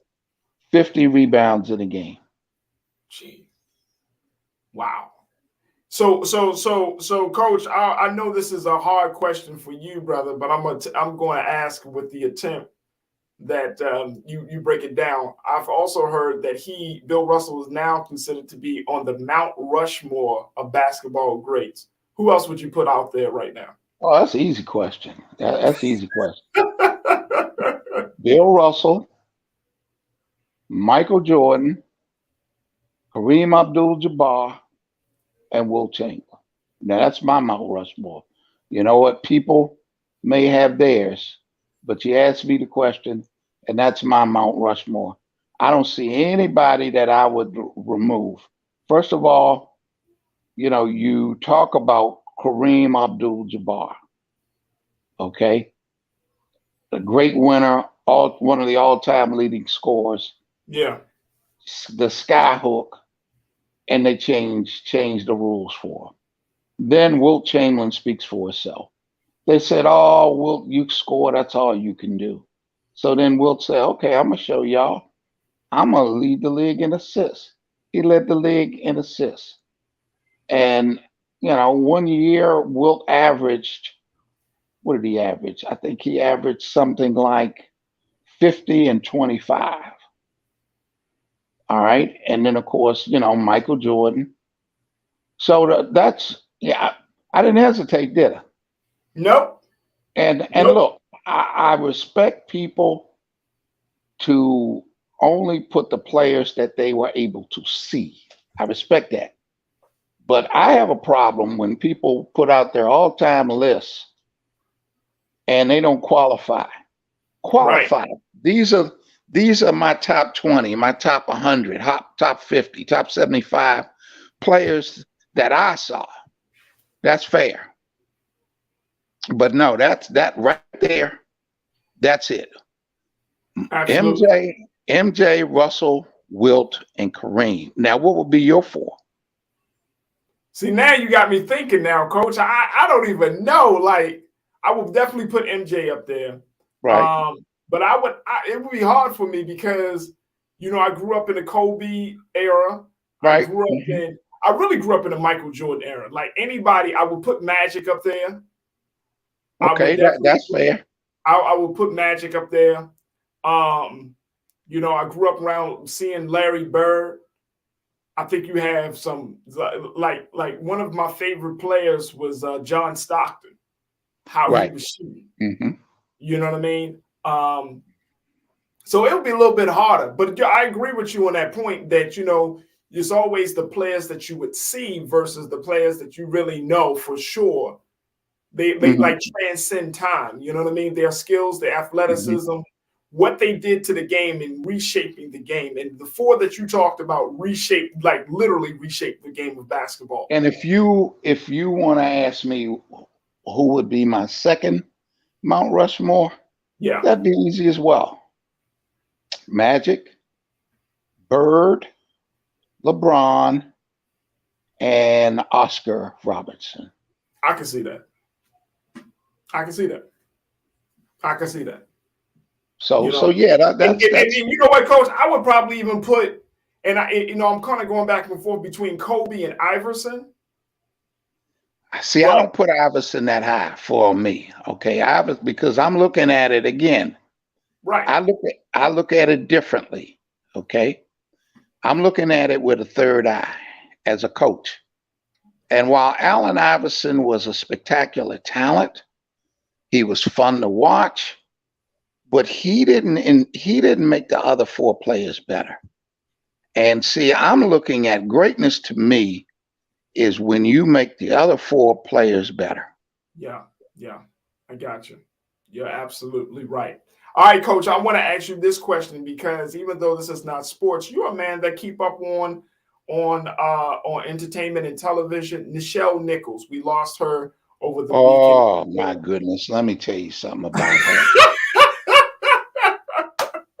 Now I was reading the comments on Facebook and people were saying, well, she was a role model because it was a black woman in space. But doing Star Trek, I was a very young boy, and I had the biggest crush on her. Oh my goodness, man! Something told me. Man, I had to take. I was like, Farajii, I had to take a. He's gonna give you a story. He gonna break it down for you. I had to take a cold shower after every episode. She was so hot, man. What was she so hot that Dr. Spock had a romantic moment with her, correct? We know Captain Kirk did. Oh, you're right. That's who it was, Kirk. Yeah, we know Captain Kirk did. And I ain't mad at it. But no, just because, see, I grew up in the era where, see, I'm big on imaging, Farajii. Yeah, I think imaging is so important where other folks don't put as much emphasis. For us Christians, I get angry every time when I see Christ depicted as a European. And then people will say, well, that's not important. Well, if it wasn't important, why did they change the narrative? Okay. And where I'm going with this is that we didn't have a whole bunch of positive images as it pertains to blacks. Thank God we had the Afro, we had Ebony, we had Jet. But we were brainwashed in terms of if you were a product of the 50s and early 60s, that beauty was blonde hair, blue eyes. And don't get me wrong, you can have blonde hair and blue eyes and be beautiful, but that's not, you know what? That's not the standard. that's not the standard. And when we had a chance to see her and to see a Diane Carroll on television, Woo! that was beauty, man. That was Yeah, beauty and I can see that. beauty and class. So, I keep it real. Folks want to talk about the historic part, which is great, of seeing a black woman in space, etc. But man, I was just looking at, she was hot. And for a young boy, probably about 10, 12, 13 years old, oh man, she was hotter than a $5 Rolex.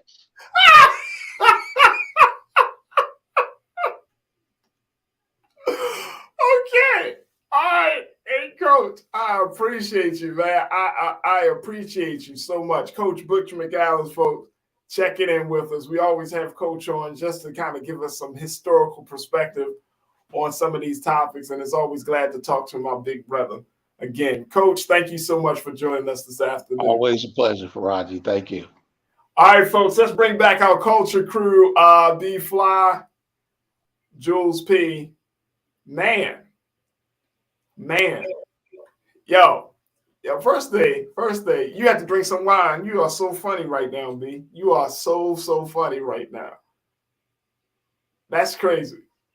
Hey, look, real quick, I want to get y'all take on that. Bill Russell, Nichelle Nichols. Jules, what's your take on the two legends in sports and TV passed away in one day? Powerful meaning there. I think there's something there. I can't figure it out just yet, but that's a powerful thing. Two stars.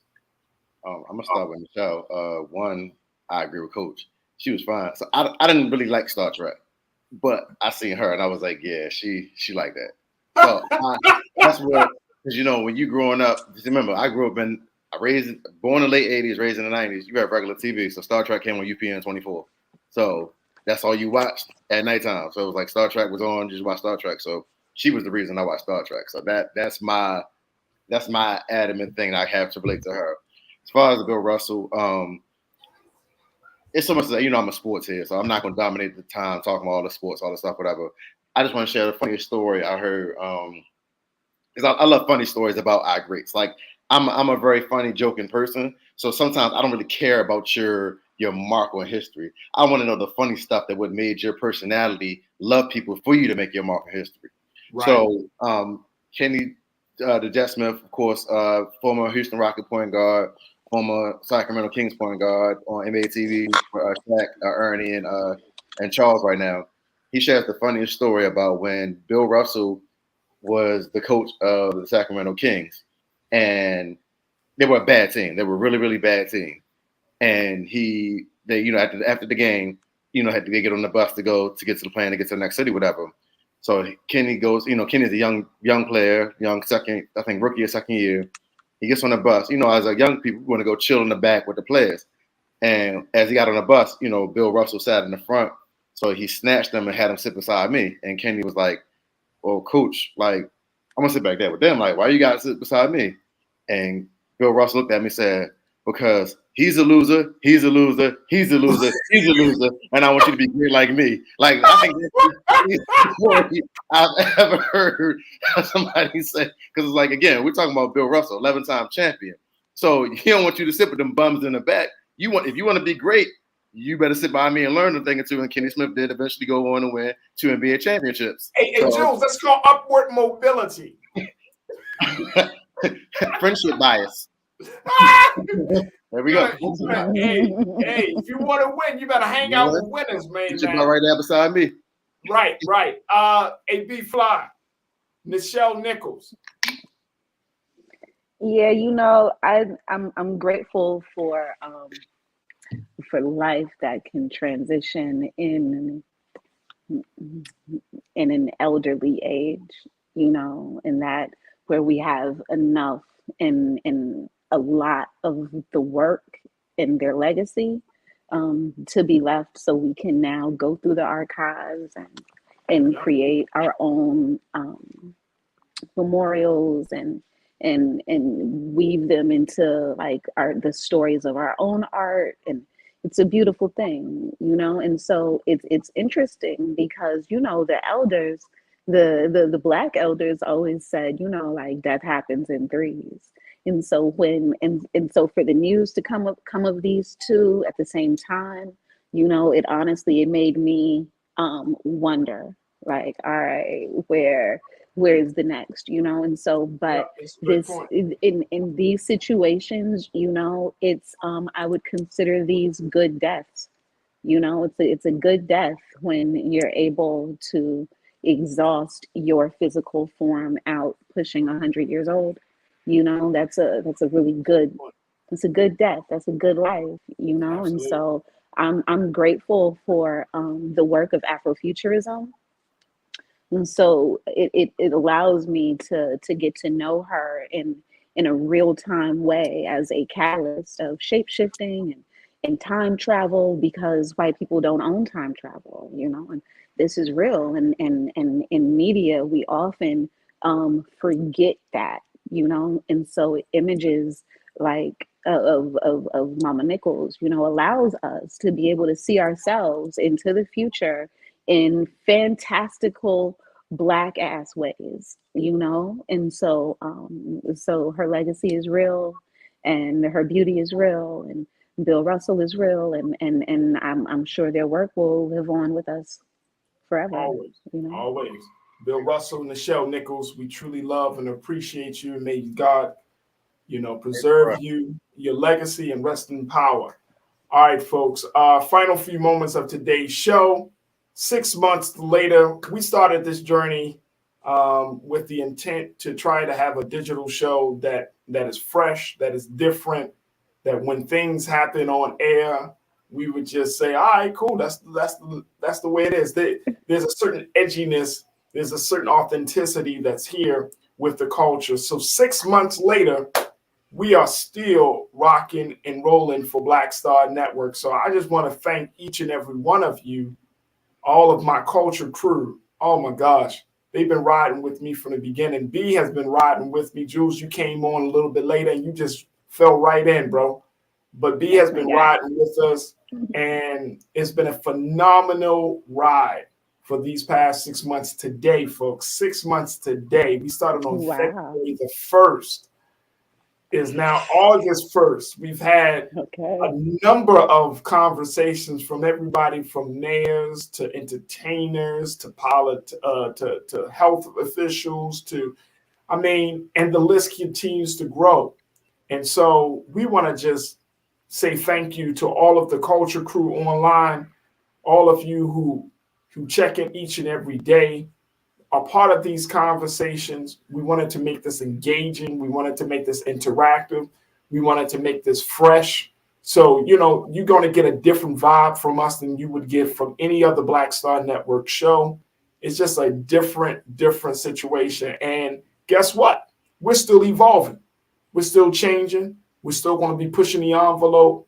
But the representation that you get here on the culture is unlike any other. And that was important to me as senior producer and host. And that continues to be my mission is we got to get the voices that are not heard, and we got to have the conversations that are not being said.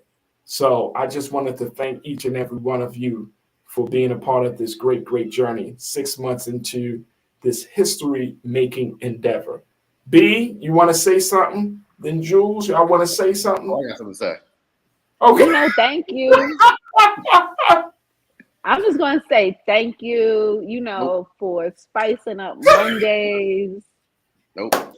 You know, like I activate Mondays in a whole different way now, which definitely like makes my I love week Mondays, man. exciting. And Mondays are y'all, so man. dope. Yes. Yeah, you know, and so this is great. You know, the overall community is wonderful. The listeners are great. You know, the other hosts are amazing, and so you know, Farajii, at the end of the day, we're here for you. You know, so you Hey, know, look, let me tell vote. you, I Keep think, doing the thing. and let me just say, I feel like I have been blessed to put together the most dynamic team on any digital space. You guys have said something. You guys have said something that like unlike any other team. So you make this show great. All right, Jules, you got 30 seconds. What you want to say, bro? I don't even need that long. First of all, what took you so damn long? I've known you for 20 years. You've been the culture, brother. I'm not sentimental or emotional about this. Bro, you've been the culture. The show is for 6 months. You've been the culture for the 20 years I know you. I ain't trying to, man. You've been the culture. I just took you to get the Black Star Network and, you know, YouTube and Facebook. I got you. I get it. I get the business part. I get God's timing. I understand. Yes! No, you've been the culture. I ain't trying to hit under this sentimental stuff, man. 6 years, look, 6 months, 6 decades, man. I ain't yo, real talk. I've known Jules since he was like 14. 20 years in the game. I've known this brother since he was 14, y'all. Like, for real. So, you know what I'm saying? And this man is solid. And, you know, when I was like, oh, we need more voices, I was like, damn, Farajii, you ain't never asked your man Jules, who always got something to say, who's always insightful, very, very, I mean, just an intelligent young brother. And I was like, he's perfect. He's perfect. And I know with putting him on with B, she gonna school him a couple of times about some stuff. And that's what it is. So I mean, it's what. But see, let me tell you something. Again, this is as we wrap up. The beauty is having great people. And when y'all gotta know that this is like these are people that I actually talk to, people I actually share with, people that have known me for years. The beauty, and this is big shout out to Joel and Shannon, my producers. The beauty is making sure that we create a community, like you said, B, making sure we create a community where people understand how serious we are about this culture, and to highlight that the next generation or those who have been around, there is some new thought coming. There's a different consciousness emerging in this. So we're not stuffy. I just love the creativity, the creative space. Big shout out to Roland, brother Roland, for giving us the space. We can curse up on this piece. You know what I'm saying? Be drinking wine on it in the middle of the day. Like, come on, man. Come on. I'm saying all we need for him to do now is unblock me from Twitter. Okay. Yeah. Come through, Mr. Martin. All right. It's been 6 months. But it's been years of this Twitter block. I'm saying, you know, the account is the real B Fly. Roland will block your ass. He will block your ass. I know this. You ain't know nothing about Roland Martin. He will block your ass, man. Seriously. He don't make no cuts. Block, delete. Your ass is done. That's it. That's how he roll. You be like, yo, can I be your friend? He'd be like, nah, because remember 4 years ago, you know, he got a memory like an elephant. You know what I mean? Like, nah, dog, was like 5 years ago you said that shit? Nah, bro. Nah. Look who's talking now. Block. It's real, you know? So, you know, thank you, Farajii, for sliding me through the back. You had a bad day, Roland. You just have a bad day. You got it to the back door. Right. All right, y'all. I appreciate and love y'all. Thank y'all so much for being so good for the culture. We appreciate it. Jules P, B Fly. Check them out on social media. There it is. All right, folks. That's going to do it for me. I appreciate each and every one of you for being a part of the conversation. Make sure y'all continue to support Black Star Network wherever you find us. BlackStarNetwork.com is the website. Support Black Star Network.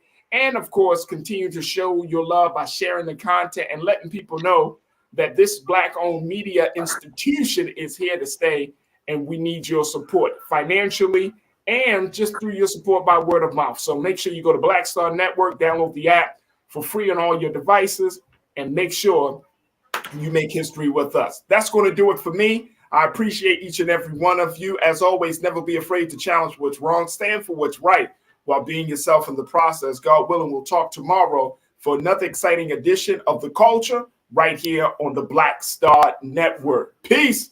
Have a